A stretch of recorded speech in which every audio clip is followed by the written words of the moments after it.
할렐루야. 3월 16일 화요일입니다. 마태복음 23장 59절부터 39절까지 말씀을 읽고 은혜 나누도록 하겠습니다. 화 있을진저 외식하는 서기관들과 바리새인들이여, 잔과 대접의 겉은 깨끗이 하되 그 안에는 탐욕과 방탕으로 가득하게 하는도다. 눈먼 바리새인이여, 너는 먼저 안을 깨끗이 하라. 그리하면 겉도 깨끗하리라.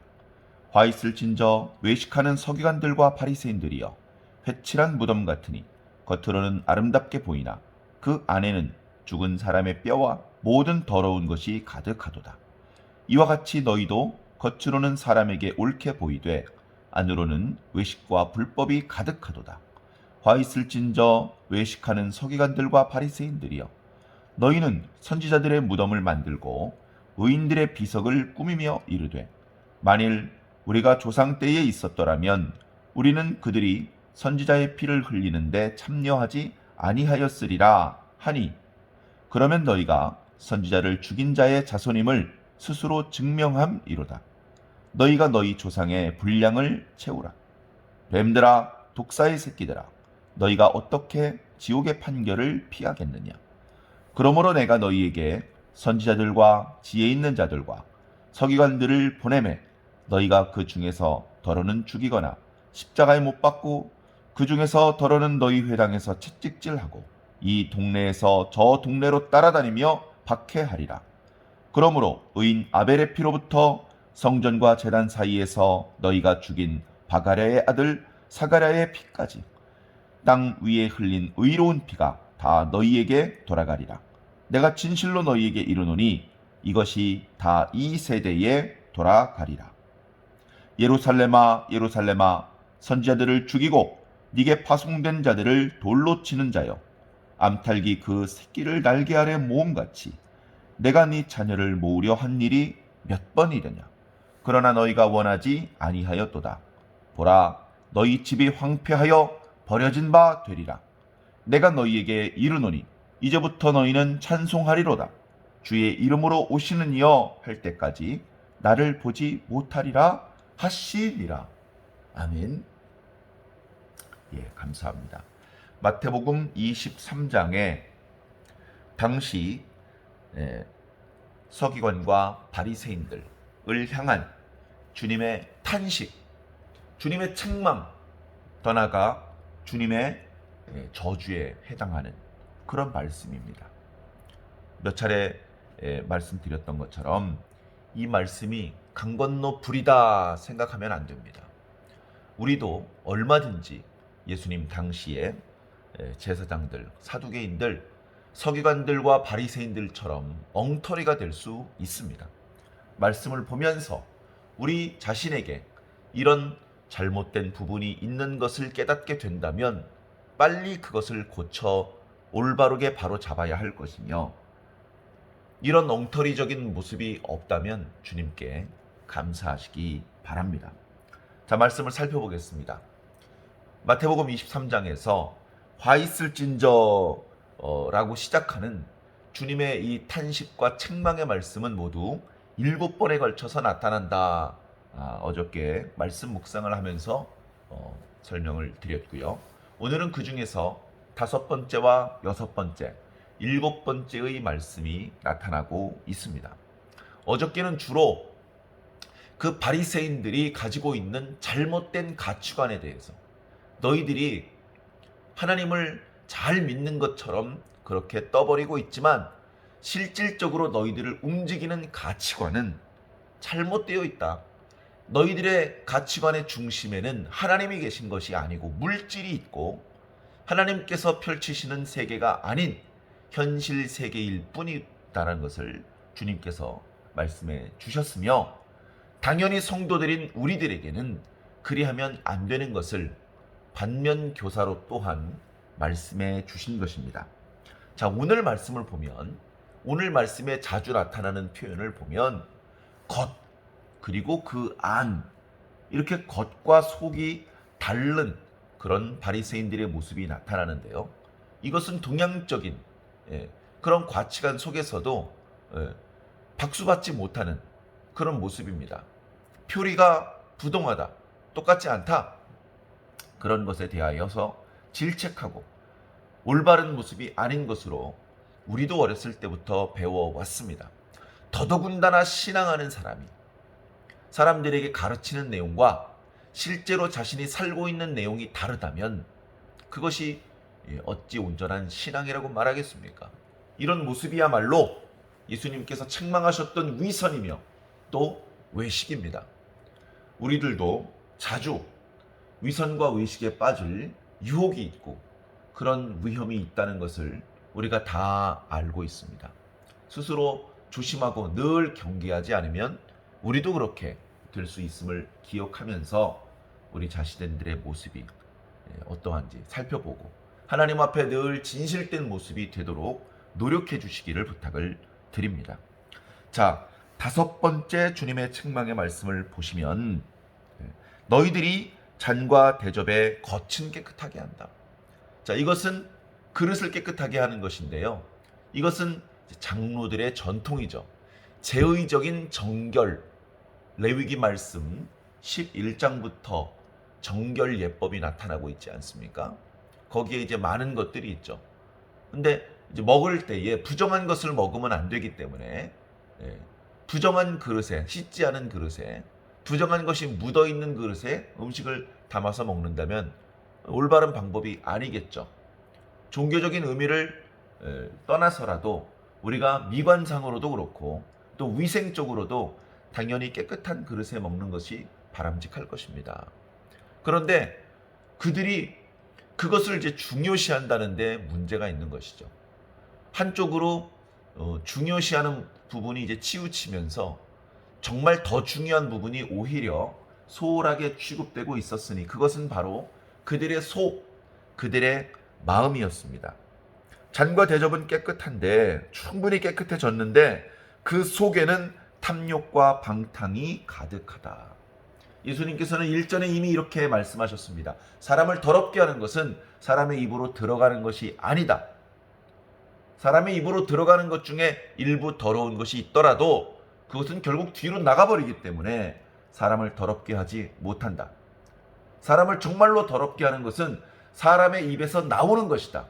사람의 입에서 나오는 것은 살인과 간음과 탐욕, 그런 죄악된 마음이 말로 쏟아져 나오는 것이기 때문에 그것을 듣는 자가 더러워진다.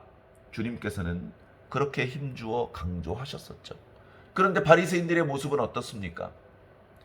그들이 입으로 먹는 것은 위생적으로 청결하게 해서 먹는지 모르지만 그들의 속에 온갖 탐욕과 방탕이 가득하다면 그들이 입을 벌려 쏟아내는 모든 말을 통해서 오히려 주변에 있는 사람들을 더럽게 하는, 바리새인들이 서로 모여 있으면 서로를 더럽게 하여 그보다 더 더러울 수 없는 심한 더러움에 떨어질 수밖에 없지 않겠습니까? 사랑하는 성도 여러분, 우리들의 내면을 살펴보시기 바랍니다. 그래서 주님께서 말씀하십니다. 눈먼 바리새인이여, 너희는 먼저 안을 깨끗이 하라.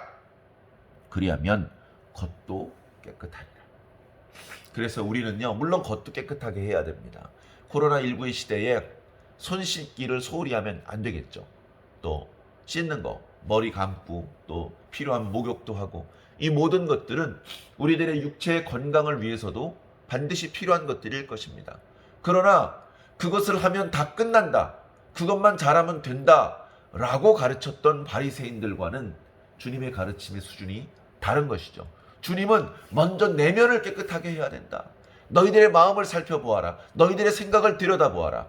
너희들의 영혼을 하나님의 말씀에 비추어 보아라. 그것이 먼저 깨끗해야 된다. 그것이 깨끗하면 겉은 저절로 깨끗해진다. 겉을 깨끗하게 하는 것은 오히려 쉽습니다. 우리가 겉을 깨끗하게 해도요, 옷을 3겹을 입으면 맨 겉의 옷만 깨끗하게 하려고 합니다.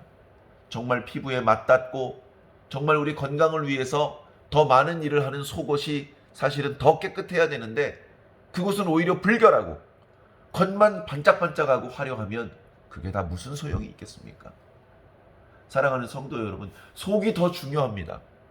하나님께서는 우리의 속을 들여다보십니다. 외모를 보지 않으십니다. 우리가 서로를 대할 때도 외모로 판단하지 않고 그 내면을 살펴볼 수 있는 그런 지혜가 필요한 줄로 믿습니다. 날마다 하나님의 말씀 안에서, 그리고 그 말씀을 따라하며 그 주님을 닮아가면서 우리들의 내면이 더 온전한 모습으로 그렇게 갖추어 나가기를 주님 이름으로 간절히 축원을 드립니다.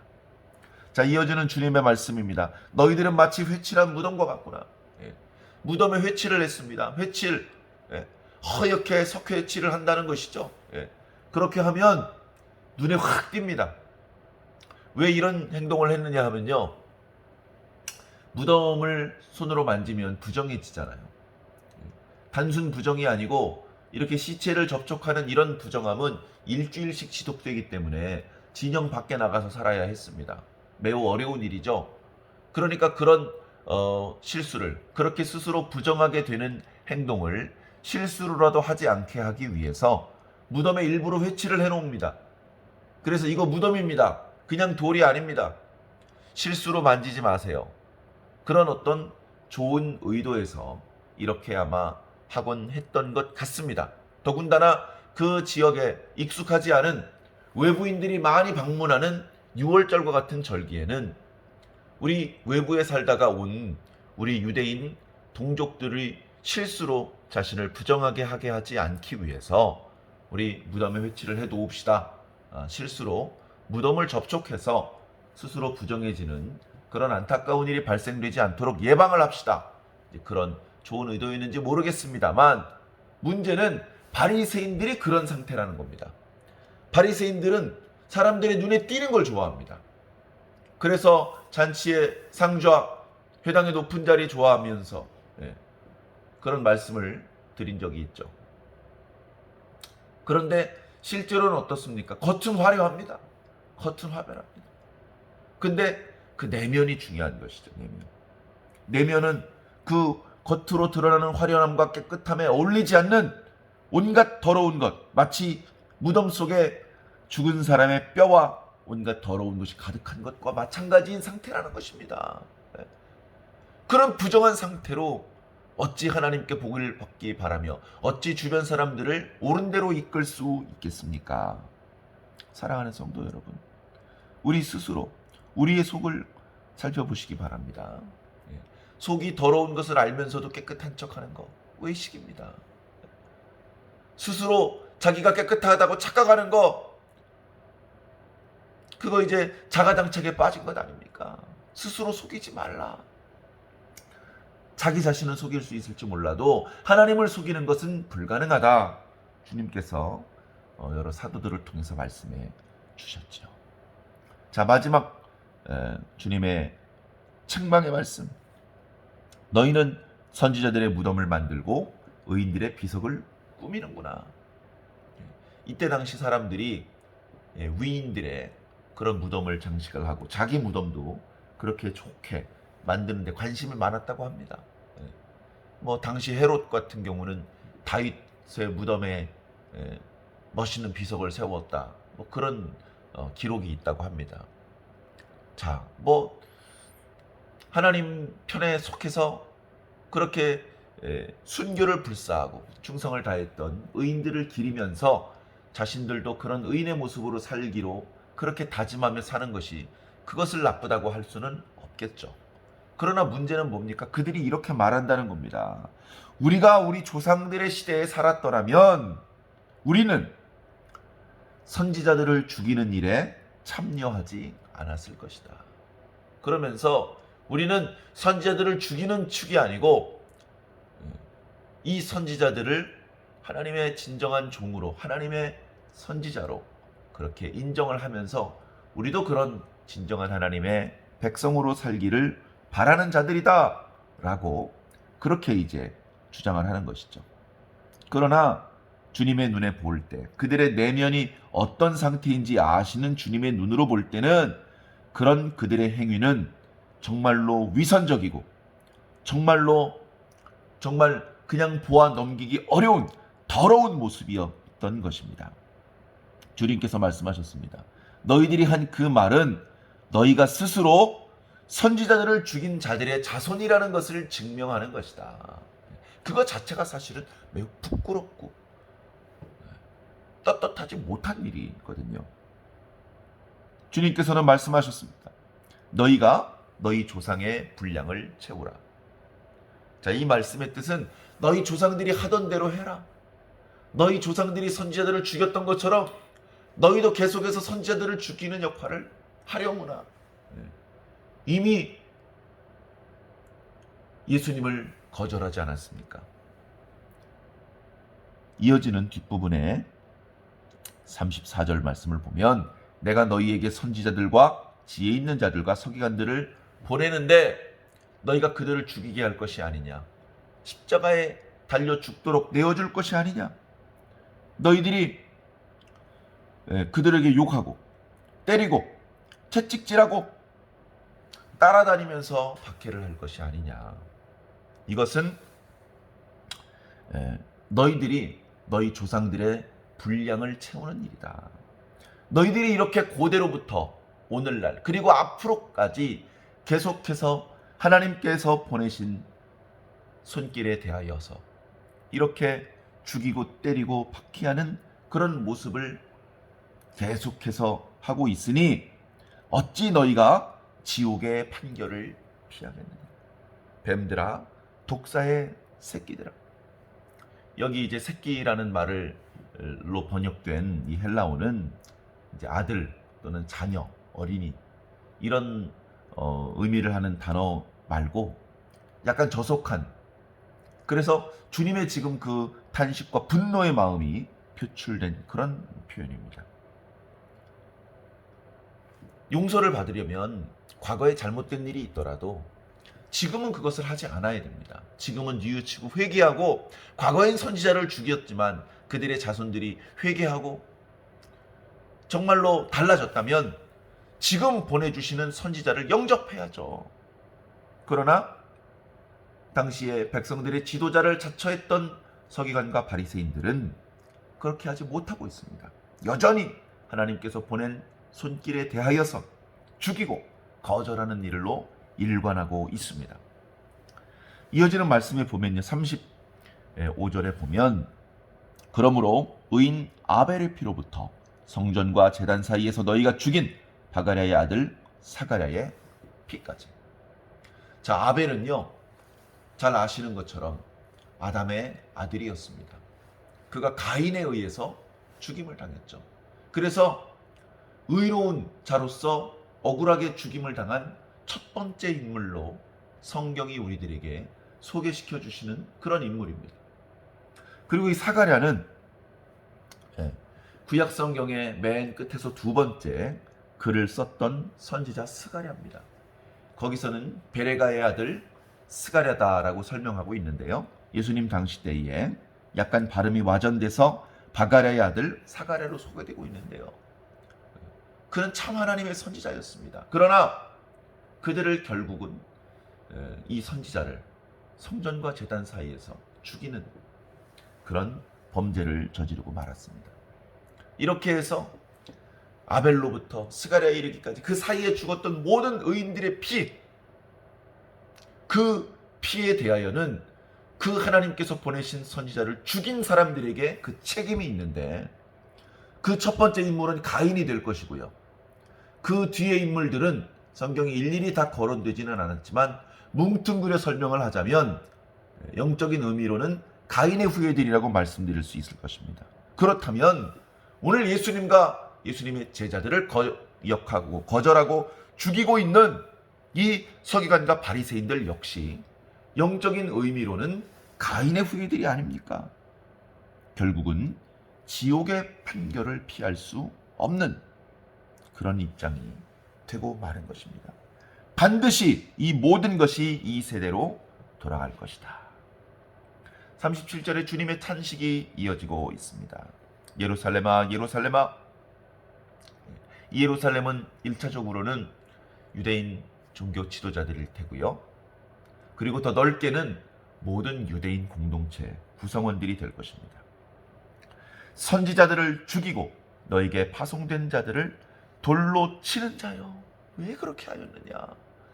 왜 너희를 사랑하고 너희를 살리기 위해서 보내신 하나님의 선하신 손길을 그렇게 무참히 죽이고 거절하였느냐? 예수님의 비유를 통해서 포도원에 보낸 주인의 종들, 그리고 혼인잔치에 청함을 받았던 사람들에게 보냈던 사환들이 이런 대접을 받았죠. 암탉이 그 새끼를 날개 아래 모음같이, 암탉이 위기를 닥치면 그 새끼들을 날개 아래 모읍니다. 위험한 일이 있어도 또는 차가운 바람이 불어도 암탉은 그것을 자기 온몸으로 부딪혔지만 자기 새끼들을 보호하기 위해서 날개 아래 그 새끼들을 이렇게 잡아당깁니다. 그리고 이렇게 닭들의 모습을 보면요, 암탉이 부르면 병아리들이 쏜살같이 어미닭의 날개와 그 품으로 달려 들어갑니다. 그런데 예루살렘은 아무리 불러도 오지 않습니다. 오히려 거절하고 하나님의 그 초청의 손길, 돌아오라는 그 부르짖음을 거절하고 죽였던 것입니다. 그 결과 어떻게 될 것입니까? 보라, 너희 집이 황폐하여 버려진 바 되리라. 이 집은 첫째 성전입니다. 성전이 황폐하여 버려진 바 될 것입니다. 그리고 그들이 살고 있는 집 하나하나가 그렇게 될 수밖에 없습니다. 오늘날 예루살렘 성전이 어떤 상태입니까? 다 무너지고 성벽 하나 남았습니다. 뒤늦게 후회하며 통곡을 해보았자 무슨 의미가 있습니까? 주님께서 주신 맨 마지막 말씀을 보면, 그러나 이제부터 너희는 찬송하리로다. 주의 이름으로 오시는 이여 할 때까지 나를 보지 못하리라. 어쩌면 이 말씀은 예수님 당시에 이 말씀을 들었던 무리들이나 제자들은 이해하지 못하는 말씀일지도 모릅니다. 이것은 주님께서 다시 오실 때를 미리 말씀하시는 겁니다. 주님께서 다시 오신다는 것은 이제 가신다는 겁니다. 주님께서는 지금 이렇게 주님의 오심에 대하여서 거역하고 주님을 죽이려는 사람들에 의하여 떠나가실 수밖에 없습니다. 주님은 예정된 대로 다시 떠나가십니다. 그러나 그것으로 끝난 것이 아니고 주님은 다시 오실 것입니다. 주님께서 다시 오실 시대에 사람들이 말할 것입니다. 주의 이름으로 오시는 이여. 어떤 형태로 오는지, 어느 시대에 어느 장소에 오는지까지는 우리가 알 수 없지만 반드시 주의 이름으로, 주님의 권능으로 주님께서 오시는 것입니다. 그래서 그때 당시에 깨어있는 자들은 주님께서 다시 오시는 것을 알아보고 영접하게 될 것입니다. 물론 예수님의 또 성경의 여러 말씀들을 보면 그렇게 다시 오시는 주님을 온전히 영접하는 무리들은 그렇게까지 많지 않을 것을 우리가 알 수 있는데요. 그럴수록 우리는 더욱 우리 자신을 일깨워서 다시 오시는 주님을 온전히 영접할 수 있는 그런 깨어있는 영성의 소유자들이 되어야 할 줄로 믿습니다. 그러나 그렇게 주님께서 다시 오실 때까지는 주님의 모습을 우리는 볼 수 없습니다. 그러나 주님께서 육체로 우리 곁에 함께 하신 것은 아니지만 주님께서는 여전히 우리와 함께하고 계십니다. 우리의 기도를 듣고 계시고 우리의 형편을 살피고 계시며 우리를 돕고 계시다는 것을 분명히 믿습니다. 사랑하는 성도 여러분, 이 믿음 안에서 여러 종류의 어려움들이 닥쳐오더라도 당황하지 마시고 주님을 의지하시기 바랍니다. 주의 이름을 부르시기 바랍니다. 주님께 기도하시며 응답받으시기 바랍니다. 이 땅에 있는 동안에 우리에게 주어진 사명을 감당하게 하기 위해서 주님은 반드시 우리를 도우십니다. 우리를 너무너무나 사랑하시기 때문에 우리가 어려움 중에 고통당하는 그 모습대로 버려둘 수 없는 주님께서는 우리를 반드시 찾아오십니다. 그 주님의 손길을 붙잡고 다시 일어나시며 우리가 이 땅에 있는 동안에 해야 될 일에 충성을 다하시기를 주님 이름으로 간절히 부탁을 드립니다. 아멘.